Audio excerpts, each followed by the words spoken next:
I know deep up my feelings for you. Welcome back to Reality Latest Gist, my good people. Welcome back to your number one channel and home for reality news on politics and many other cocoa with the sup. For inside this our green nation will be Nigeria. And once again, we don't come with breaking news. We don't come with updates. We get reports with my table like this way I need share give the general public. They say wonders shall never end, my good people. No be lie. No, sir, I don't bring you informate concerning the things and things where they happen for inside Edo State. And the cocoa be say, the opposition People's Democratic Party for inside Edo State don't begin to accuse the state governor will be Monday Okpebholo. Say in the attempt to entice, in the attempt to woo the lawmakers of the People's Democratic Party with the sum of 1.6 billion naira so that they go fit wash their hands for PDP matter, come join the All Progressive Congress. Now, if you don't understand, make I yarn am again. Allegations now don't enter ground again. The People's Democratic Party will be the opposition party. They don't begin to accuse the state governor. Say in they use 1.6 billion naira to they bribe the lawmakers of the People's Democratic Party. And that bribe now for them to wash and come for PDP, can't enter the All Progressive Congress. What a statement, what an accuse, and what an allegation. For inside one statement where they released on Thursday, maybe the 6th day of March for this year, 2025. And this statement, so I want to tell the general public about, was released by the People's Democratic Party, their caretaker committee publicity secretary. And this country person, they go by the name Chris Nehikiari. Inside the People's Democratic Party, they condemn the alleged move and they urge Governor Monday Okpebholo making focus on addressing the pressing challenges of Edo State. Inside the People's Democratic Party, they are very much aware of the ploy by Senator Monday Okpebholo, governor of Edo State, to offer 200 million naira each to members of the Edo State House of Assembly, where they elected on the platform of the People's Democratic Party, where then defect come the All Progressive Congress. Now, my good people, this informates where reality latest now they give the general public. No be we talk at all. This is a statement where they released by the countryman where they go by the name Chris Nehikiari. And the statement, end for there. Instant proceed further the yarn. Say them now will be the People's Democratic Party. They strongly condemn the desperate plan of Senator Monday Okpebholo to squander the resources of Edo State on political horse trading for his own survival. While critical sectors they remain in dire need of government intervention. And still for inside the statement, they see the yarn. Say in recent weeks, at least 34 innocent Edo citizens don't brutally collect RIP across various communities, and that now due to rising insecurity. Properties wey worth millions of nairas now, men don't destroy am sake of say the insecurity crisis is just the worst on a daily. Small and large farmers are being displaced on a daily. Communities are being sacked by kidnappers and herders wey carry arms. And even the city center itself is being overrun by non-state actors. This now they make residents for inside Edo State to come dey fear, and economic activities now is being disrupted. Nobody want can go do their normal business for inside Edo State because say they fear me they no either collect RIP or make men no can go kidnap them. And it consider yarn say currently Edo State is also grappling with severe infrastructure decay due to neglect. The health sector self they in shambles, nothing to write home about. Both hospitals and clinics they lack essential medical supplies.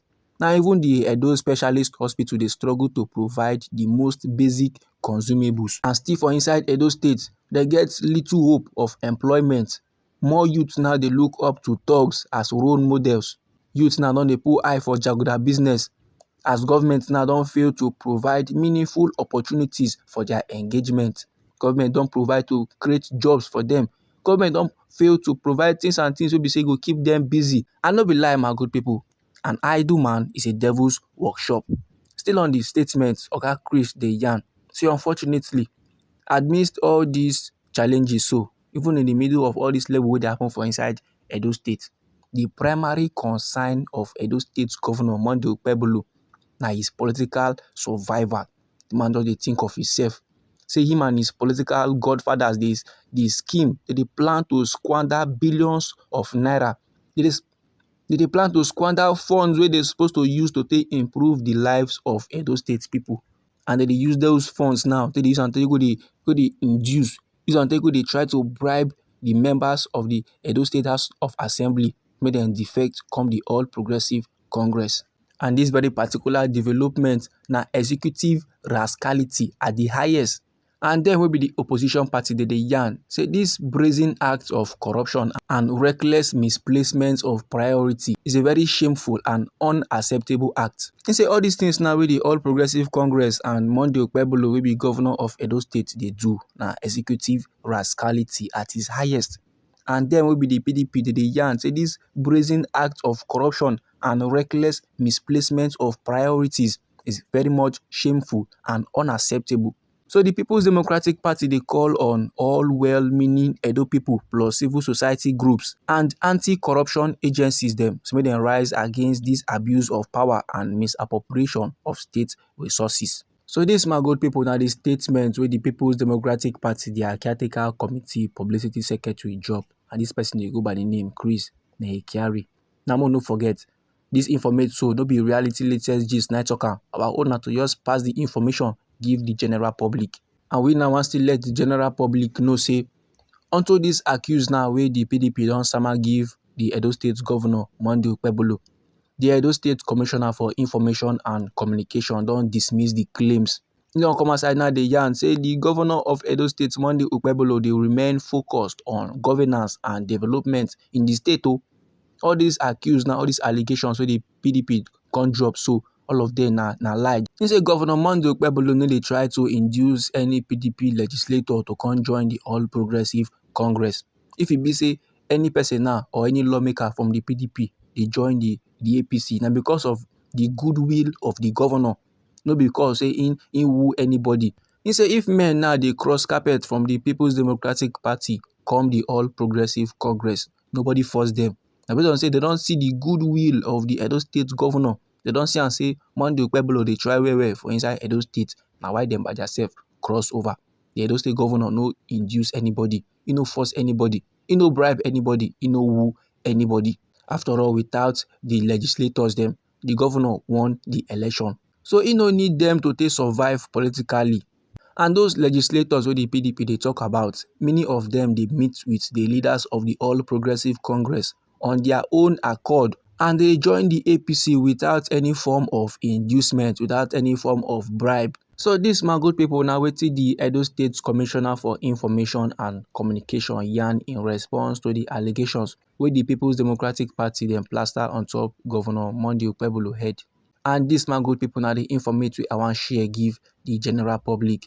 Now anyhow this informate be you for body, or if you get contributions about this very particular topic, feel free make you drop am inside our comment section.